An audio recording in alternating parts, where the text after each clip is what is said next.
നമസ്കാരം. വേദാംഗ ജ്യോതിഷത്തിലെ അമൂല്യമായ അറിവുകളും ആധ്യാത്മിക ജ്ഞാന ഉപദേശങ്ങളും പകർന്നു തരുന്ന പ്രശാന്തം ആസ്ട്രോ ചാനലിലേക്ക് ഏവർക്കും സ്വാഗതം. ഈ ചാനൽ ഇതുവരെയും സബ്സ്ക്രൈബ് ചെയ്യാത്തവർ ഇപ്പോൾ തന്നെ സബ്സ്ക്രൈബ് ചെയ്യുക. നോട്ടിഫിക്കേഷൻ ലഭിക്കുന്നതിനായി ബെൽ ബട്ടൺ അമർത്തുമല്ലോ. ഒപ്പം ചാനൽ ലൈക്ക് ചെയ്യുക, ഷെയർ ചെയ്യുക, കമൻറ്റ് ചെയ്യുക.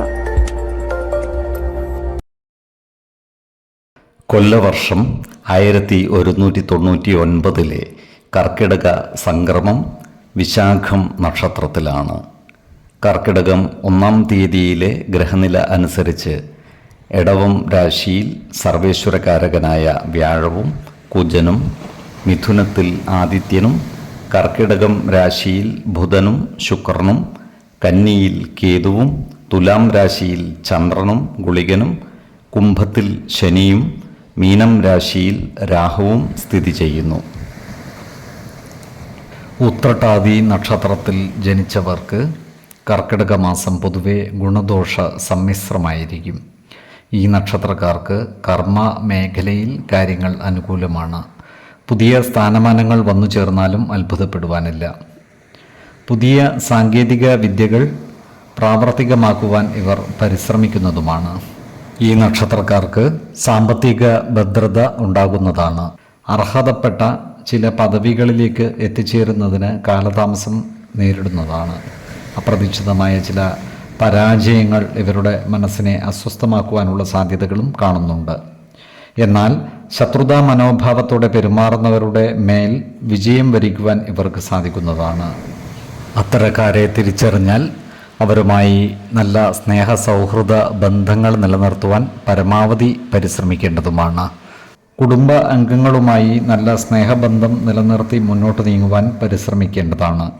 കുടുംബത്തിലുള്ള അനാവശ്യ ഭാഷണങ്ങളും അനാവശ്യ ഇടപെടലുകളും ഒഴിവാക്കി മുന്നോട്ട് നീങ്ങുവാൻ പ്രത്യേകം ശ്രദ്ധിക്കേണ്ടതുമാണ്. പുതിയ കർമ്മ പദ്ധതികളും മറ്റും ആരംഭിക്കുന്നതിന് അനുകൂലമായ കാലമല്ല. ഈ നക്ഷത്രക്കാരായ കലാകാരന്മാർക്ക് അനുകൂലമായ കാലമാണ്. ഇവരുടെ കലാ സാംസ്കാരിക രംഗത്തുള്ള പ്രവർത്തനങ്ങൾക്ക് സമൂഹ മനസ്സിൻ്റെ അംഗീകാരം നേടിയെടുക്കുവാൻ സാധിക്കുന്നതുമാണ്. ദേവാലയങ്ങളും പുണ്യസ്ഥലങ്ങളും സന്ദർശിക്കുവാൻ ഇവർക്ക് അവസരം ഒത്തുവരുന്നതുമാണ്. ആരോഗ്യകാര്യങ്ങളിൽ ഈ നക്ഷത്രക്കാർ ഒരു പ്രത്യേക ശ്രദ്ധ പതിപ്പിക്കുന്നത് ഗുണകരമായിരിക്കും. നേത്ര സംബന്ധമായ അസുഖങ്ങളുള്ളവർ കൃത്യമായ വൈദ്യ പരിശോധനകൾ നടത്തേണ്ടതും ഡോക്ടറുടെ നിർദ്ദേശമനുസരിച്ചുള്ള മരുന്നുകൾ മുടങ്ങാതെ കഴിക്കേണ്ടതുമാണ്. 5, 17, 25 തീയതികൾ അനുകൂലമാണ്.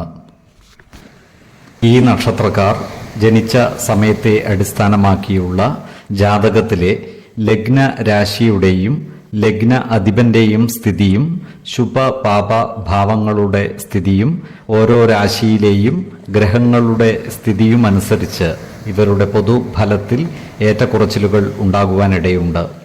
കുടുംബ ദേവതകളെയും ഇഷ്ടദേവതകളെയും ഉപാസിക്കുന്നത് ഇവർക്ക് ആയുരാരോഗ്യ സൗഖ്യമേകും. ഇഷ്ടദേവതാ മന്ത്രം 108 തവണ ദിനംതോറും ലിഖിത ജപം ചെയ്തു വരുന്നത് ഇവർക്ക് സർവ്വ ഐശ്വര്യങ്ങളുമേകും.